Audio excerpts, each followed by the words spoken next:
Which of the following is most likely the most effective way to measure industry profitability? Is it A, by estimating the size of the industry? The size of the industry isn't necessarily going to tell us how profitable it is. There could be a lot of people in the industry, or it could be a large market share, but the margins in that industry could be small because there's low barriers to entry or some other reason. So I would lean towards ruling out A for now. B, by calculating the historical growth rate of the industry. If the industry is growing, it may just be newer, but that doesn't necessarily mean it's profitable. We'll leave it in play for now, but I would lean towards ruling this one out as well. And then C, through a time series of the distribution of returns on invested capital. That's going to be our best profitability metric above growth rate.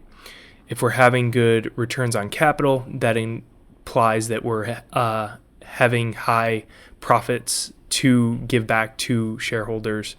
And so for that reason, C is going to be our best answer. Smith Richards is an equity analyst following the stock of Horizon Limited, a company in the telecommunications sector. The company's balance sheet for the year 2016 is presented below. Richards aims to ascertain whether Horizon stock is fairly valued. The company has 5,000 shares outstanding, which are trading on the market at a price of 20.5. So if we want to know whether we're fairly valued or not, we're going to be doing some type of price calculation of intrinsic value, and we're going to be comparing that to this market price, and then that'll tell us whether we're fairly valued or not. So we have a bunch of financial information for the company here. We'll skip over that for now. With the exclusion of net fixed assets, the market value of all assets and liabilities are equal to their book values. The market value of net fixed assets is 1.5 times its book value. Based on Horizon Limited's book value per share, Richards will most likely conclude that the stock is overvalued, undervalued, or fairly valued. So we're going to be looking at book value per share, and then we need to compare this to this price per share at $20.50. So let's pull this in and we'll get to our book value per share. So our market value of assets, we're going to be doing book value of assets divided by outstanding shares for our BVPS. However, we need to get that correct book value, and in order to do that, we need to know market value of assets and we need to know market value of liabilities so that we can net those two out. So our market value of assets, we have $3,500, which is going to be that cash. Accounts receivable of $25,000 given right there as well. And note that these are just all our assets, total assets down here. And then add 4,300 inventories. And then this is the main reason we needed to add these all together rather than just taking this 77,800 number. We need to adjust this for the 1.5 times its book value to account for this. So we're going to add 1.5 times 45,000 for these net fixed assets. And what that's telling us is these fixed assets that we're holding on our balance sheet have been depreciated down to 45,000, but actually in the market we could sell them for a higher price than that. So we want to use that higher price in our calculation, not this depressed price. And then market value of liabilities is going to be pretty straightforward. It's just going to be this accounts payable plus notes payable. So we get a book value of taking the market value of assets minus the market value of liabilities, which gives us 87,700. We divide that by the number of shares outstanding, which gives us 17.54. So according to book value per share, this company should be valued at 17.54, but it's actually valued at 20.5. Since the market thinks it's greater than we do under our intrinsic value valuation, we will say that this is A, overvalued. The length of a company's operating cycle has increased in the year. Which of the following statements most accurately justifies the reason for this increase? So we're going to look for the answer that would increase our company's operating cycle. Is it A, the company's inventory balance has decreased? So inventory balance decreasing, this is going to decrease our operating cycle. because it means that sales are occurring faster than they were previously, and we're having to not only sell the inventory that we're buying, but also the inventory off of our books. So this would be ruled out, since this should decrease operating cycle. B, the company is taking advantage of early payment discounts. This is also going to be incorrect. This would lower our cost of goods sold for our suppliers, but this isn't necessarily going to have an effect on our operating cycle, which is going to be focused around cash collection. This will actually be a cash outflow if we're taking advantage of early payment discounts. Even though we're paying less, we're still paying for inventory probably earlier than we need it. And then C, the number of days to collect payments from customers has increased. This is going to lead to an increase in our operating cycle because we're not going to be getting cash as quickly. If we're taking longer to collect that, we're not going to be getting that cash back as quickly. And so this is going to lead to an increase in our operating cycle. Answer C. Which of the following index weighting methods requires an adjustment to the divisor after a stock split? Is it price weighting, fundamental weighting, or market cap weighting? So a split adjustment is not going to have an effect on market cap weighting if we start there. If I have a $100 share price and 100 shares, that gives me a market cap of 10,000.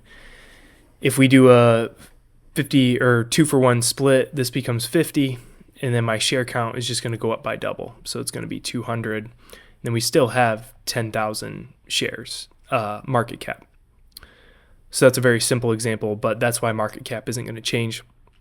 Fundamental weighting, when we're doing a stock split, fundamental weighting is not going to be impacted by this. And that's because fundamental weighting is using something like income statement metrics or balance sheet metrics, like return on invested capital or free cash flow, something like that. That's not necessarily going to be affected by a stock split. So that's going to leave us with price weighting, which would be affected by a stock split because the index is weighted based on the price of the stock. So if the stock was $100 and now it's $50, it's going to be weighted differently. The market cap and shares outstanding doesn't have anything to do with it. So this would have a change, which leads us to answer A. The exhibit illustrates a market standing limit order book at market close. So we have the bids over here and asks and their limit prices. The market's bid and ask price are closest to. So the market bid and ask, this is essentially what I could trade at as a retail investor. So if I'm buying a stock, I'm going to be buying on the ask because the market maker is asking. And if I'm selling, I'm going to be selling at the bid. So if I'm selling at the bid, I want to take the highest bid. So if I was going to be selling this stock, I would, if I had less than 4 units or shares that I wanted to sell, I would be selling them all at this price. And if I wanted to buy, conversely, on the ask side, I'm going to be wanting to buy the lowest price. So the market bid and ask is going to be the highest bid, lowest ask. So we'll have 65 bid and 67 ask as our answer. Answer B. A fixed income analyst is studying the corporate bond sector in his country's fixed income market. After thorough analysis, he concludes that the value of a AAA rated corporate bond placed by investors, based on their complete understanding of the bond's interest rate, principal value, and timing of its interest and principal payments, is $90. The bond is currently selling at a price of $120. So this is a big difference here. We think it's worth $90, but it's actually selling at $120. So we would want to go short this bond to profit. Based on the results collected, the analyst can most likely conclude that market prices accurately reflect intrinsic values. That's not true. This is a huge difference in the price of a bond. So we would certainly not agree that this is accurately reflecting the intrinsic value. B, opportunities for profitable active investments exist. That sounds like it would be our answer. If we think it's worth 90, but it's selling at 120, like I mentioned earlier, we could short this bond, assuming that it should converge toward that 90, and we would earn profits on that. C, investors will take long positions in AAA rated corporate bonds. This is talking about an asset class level, and they may, but this doesn't sound like it'll be our answer. And B definitely seems like our best answer. There's definitely opportunities for being active here with this big discrepancy. One of her equity investments, investor Carol March, has specified a good till canceled order, stop 120, limit 95 sell order. The original purchase price of her investment was 150. If the price of the stock declines below 120, March's good to canceled order will most likely A, not be executed, B, be executed and her maximum loss will be 25, or C, be executed and her maximum loss will be 55. So what this is telling us is we're doing a stop at 120. So below 120, we're going to get executed. So we can rule out A. We bought at 150 and the stop is saying if the stock falls below this level, I want to sell out. So then what this second part is telling us, limit 95, is we're doing a limit order at $95. So the lowest amount we would sell for is $95. So where this comes into play is if the stop is at 120, let's say, and the stock, we're going over time here, and the stock just starts doing this free fall, it could blow right through that stop. And we may end up selling down here at 110, $100 or whatever. But we're putting a limit at 95. So we're basically saying, okay, if this stock goes down so fast that I can't even sell below 95, then I'm not going to sell. So we could end up selling at $95. And in that case, what would our max loss be? Our max loss is going to be this 150 minus 95, which is going to be $55, not $25. This answer B would be assuming that we automatically get priced out at, this is taking the difference between 120 and 95. But if we sell at 120, our loss is automatically going to be greater than that because we bought at 150. Answer C. You are planning to invest $3.5 million in a certain project. Incremental net cash flows are expected to be $350,000 per year in perpetuity, meaning it goes on forever. The project's NPV, given a discount rate of 7%, is most likely. So normally in these cash flow calculations, we would need to pull out our calculator and use the cash flows function. However, we don't need to do that in this case because this is run in perpetuity. So for a perpetuity, our net present value is just going to be that cash flow, and we're dividing by our discount rate, 7%. So we get 350 divided by 7%, which gives us 5 million. If we were working too quickly, then we would have went ahead and circled C and moved on. However, we need to subtract out our initial investment to get the true project's NPV. So we subtract out that 3.5 million from our 5 million NPV, and that's going to give us a total NPV for this project of A, 1.5 million. Green Associates does not currently pay dividends, but is expected to do so at the end of the third year, when the dividend per share is expected to be $6.50, and will grow at a perpetual rate of 3% thereon. Green Associates' required rate of return is 10%. The intrinsic value of Green Associates stock is closest to. So let's pull in our formula for this. We'll be using our dividend discount model. So our value is going to be equal to D1 divided by R minus G. R is given at 10% and G is given at 3%.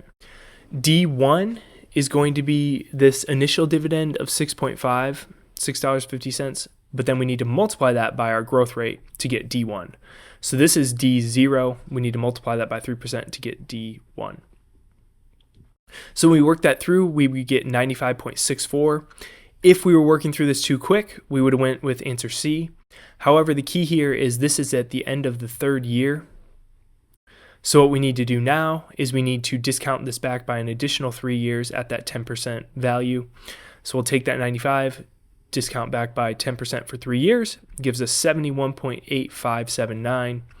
And if we round that, we get closest to answer A. Samson Electrics, a Dutch component manufacturer, has issued 3.2% non-callable, non-convertible, perpetual preferred shares with a par value of €1,000. The credit rating provided by Standard & Poor's is AA-, and the required return on identically rated preferred shares is 5.8%. The intrinsic value of the preferred share is closest to. So intrinsic value of preferred stock is going to be a pretty straightforward calculation. It's just going to be our coupon. So we need to figure out what our actual coupon is. We'll take 3.2% times by this 1,000, and then we're dividing that by our yield of 5.8%. So this is what that ends up looking like. We take 1,000 par, multiply by 0.032 for 3.2%. So this ends up being $32 or $32. Then we're dividing that by our 5.8% yield, gives us an intrinsic value of 551.72. Answer A.